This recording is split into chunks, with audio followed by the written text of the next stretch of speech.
and let's solve the problem as in the thumbnail. It's a very good problem based on Locus. So as you have seen the question, let me repeat it. In a plane, a circle K is given with center S. So let's draw this diagram. And a point A not equal to S.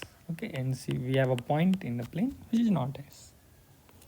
Find the locus of all circumcenter of triangle ABC whose side BC is diameter of K. So let's say this circle is K. Now we can have three cases. Either the point A will lie on the circle, so it belongs to circle K, or A does not belongs to circle K. When A is not belonging to the circle, means it's not on the periphery of circle, we can have two cases. If A is outside K or A is inside K. So we'll do all these cases separately, right? A is inside this K. Now it's very easy to do the case when the point A is lying on the circle itself. So let's say if I take any diameter as B comma C, and if we draw the circle of the triangle ABC, it's clearly the fixed point S. So as A moves around the circle, for all this triangle, the circumcenter will be point S, because all these are right angle triangle, and for right angle triangle, circumcenter is nothing but midpoint of hypotenuse. The reason being, we can always draw a circle passing through point ABC with BC as a diameter, and if BC is a diameter, AC, AS, BS and CS will be equal. That's the radius, hence as circumcenter. Okay, so when A belongs to the circle K, the locus is just a singleton set, and the locus will be just the center of the given circle.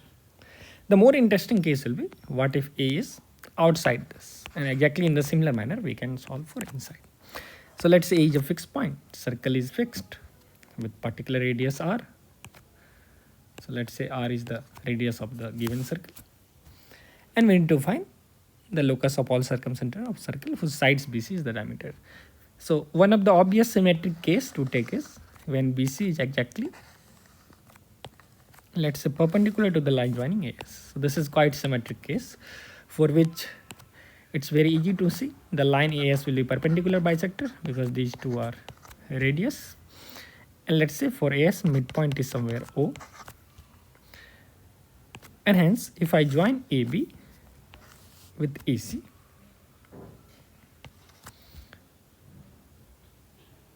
right, so somewhere we are having center of this triangle. It might not be midpoint of AS, right? Let's say the midpoint of side AC is M. So if I draw a perpendicular line passing through midpoints of side AC, that perpendicular will meet AS at a point O, and that is basically center of the circle ABC, circle formed by triangle ABC, right? So for this symmetric case, it's very obvious because isosceles, and we are going to have circumcenter there. Clearly, you can see AO will be equal to BO, and that distance will be equal to CO. Now, is O exactly midpoint of A and S? Can you claim this? Is O exactly midpoint of A and S? Is this claim true? So to understand this claim, what you can feel, imagine a situation when A is very closer to this circle. So in that case, still the circumcenter of ABC will lie on the line S. And now if we'll join this, okay, so clearly for this we'll have some perpendicular bisector which is going to meet here. So in the limiting case, when A is almost on the circle, so in that case the AB midpoint will not be the circumcenter, right? Because the circumcenter is going to be S. So not necessarily the midpoint of AB will remain the circumcenter of the triangle formed by ABC. So I hope this is clear. Okay, so with this point, now we are ready to take a general configuration. So general configuration means, now we know for the symmetric case, if I have A comma B and we take a point, let's say, let me give the same name of the diagram as B comma C. So we'll have circumcenter somewhere. These are not tangents necessarily, right? So let's say O is the circumcenter of the triangle ABC. Now my claim is, if I take any other diameter, let's say if I take a new diameter as B dash and C dash. So my claim is circumcenter will still be on a line perpendicular to AS passing through point A. So this is the locus of circumcenter for a given point E and a given circle K. So let's validate this proof.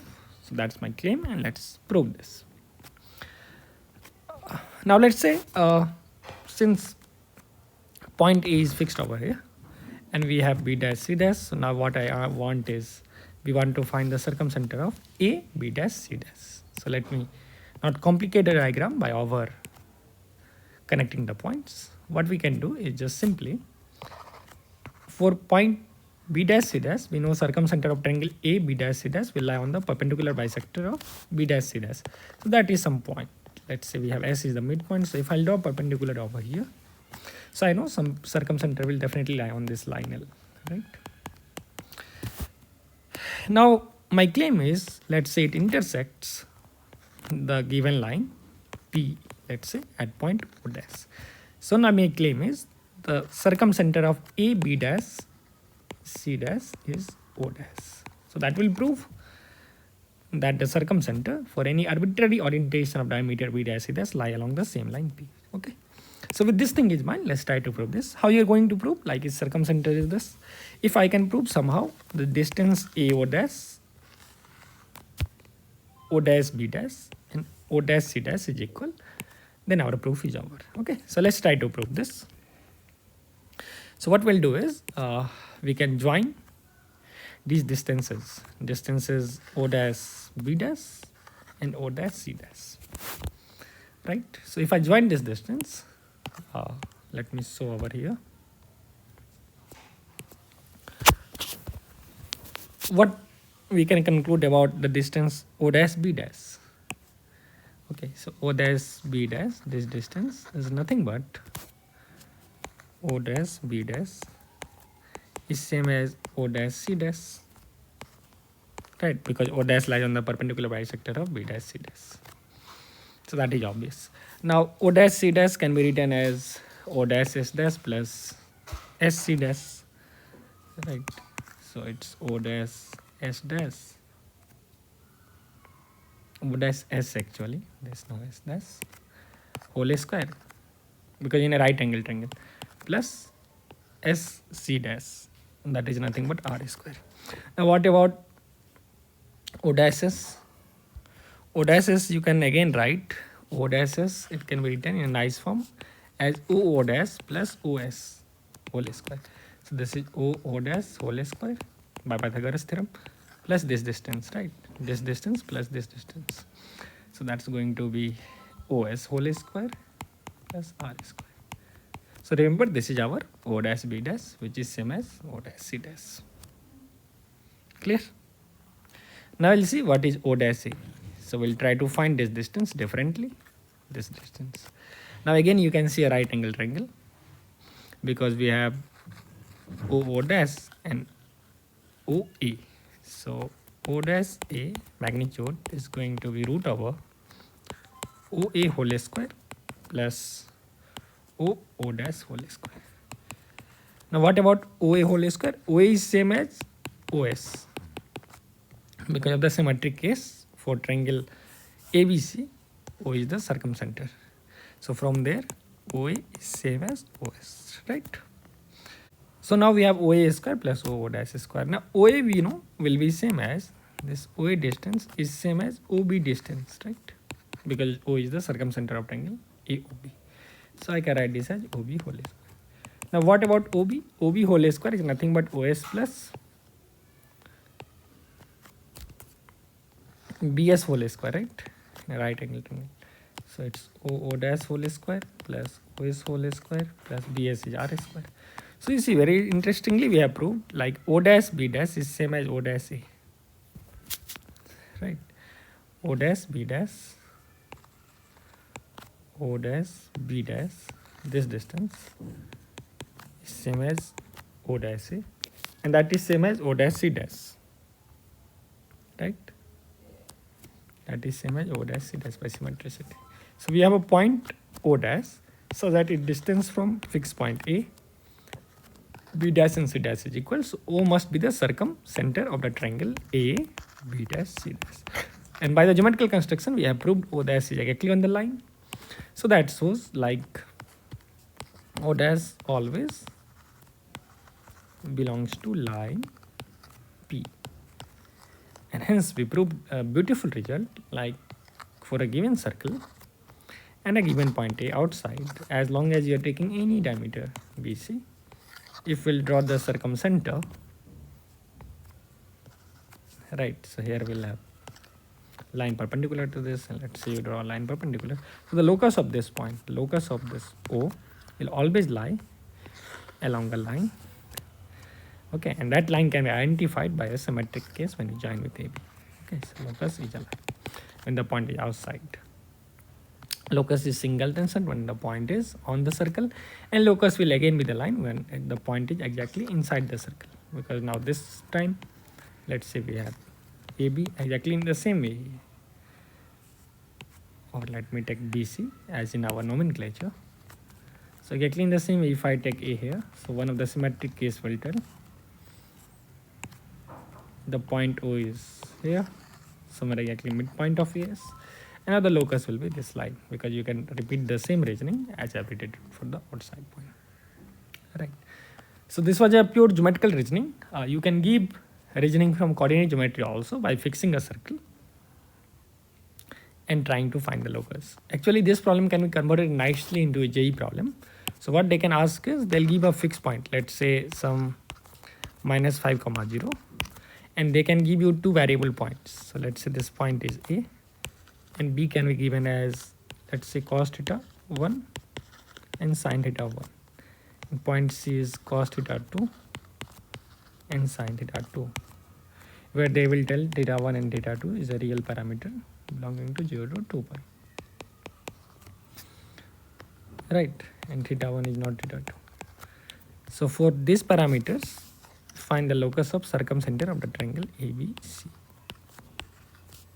So that will be an interesting case, because now you know B and C will lie on a unit circle, and -5, 0 is over here. Okay, so what you can do is, for the symmetric case, you can find the circumcenter O, and after this symmetric case, you can claim the locus will be just a line x equal to constant lambda. And how to get lambda? That will pass through this point alpha, 0. So x equal to alpha is the answer for this problem. This you can do from a pure geometrical perspective or pure algebraic perspective as well. Okay, because if you can find the orthocenter of this triangle, and centroid is already known, so with SGO concept, because you know